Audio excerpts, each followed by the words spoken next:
ikaze kuri Ezobodi, aho tubagezaho inkomoko y'abantu n'ibintu bitandukanye ku byatangiye kera.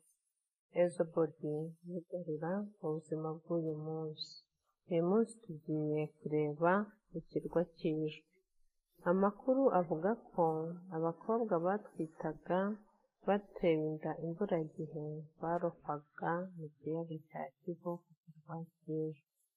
Ashingiye ku muco n'imyizerere ya kera yari ikaze mu muryango nyarwanda, ndetse n'igihugu bihana imbibi nk'Ijwi muri Congo. Aho gutwita utarashyingirwa byafatwaga nk'ikibazo mu muryango. Dore impamvu nyamukuru zatumaga uwo muco ubaho: umuco n'isoni z'umuryango, imyizerere y'umuvumo, umutekano n'ubumenyi buke.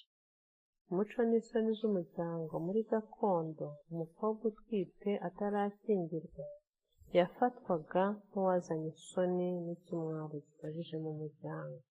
Icyo gihe kwikiza uwo mukobwa byabonwaga nk'uburyo bwo gukora isuku, kugira ngo umuryango ukomeze guhabwa akato cyangwa gucibwa intege.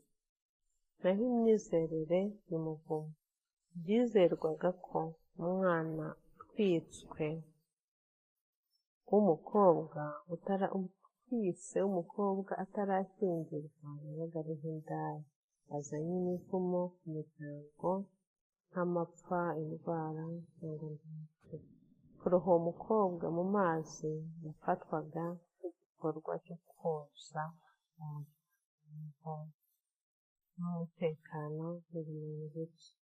Abakobwa babaga batarasobanukiwe n'ubuzima bw'imyororokere ndetse no guceceka bitewe n'umuco, byatumaga batabona ubufasha. Ibi byabashoraga mu ihohotera rishingiye ku gitsina, baterwa inda imburagihe batagira amakuru. Ibyo bikorwa bya kera byo kuroha abakobwa bifatwa nk'ihohoterwa rikoreye abana b'abakobwa, byamaganiwe n'amategeko n'umuco w'ubu. Kandi ubu Leta y'u Rwanda n'izindi nzego ziharanira kurengera abana b'abakobwa binyuze mu butabera n'uburere n'uburenganzira. Murakoze.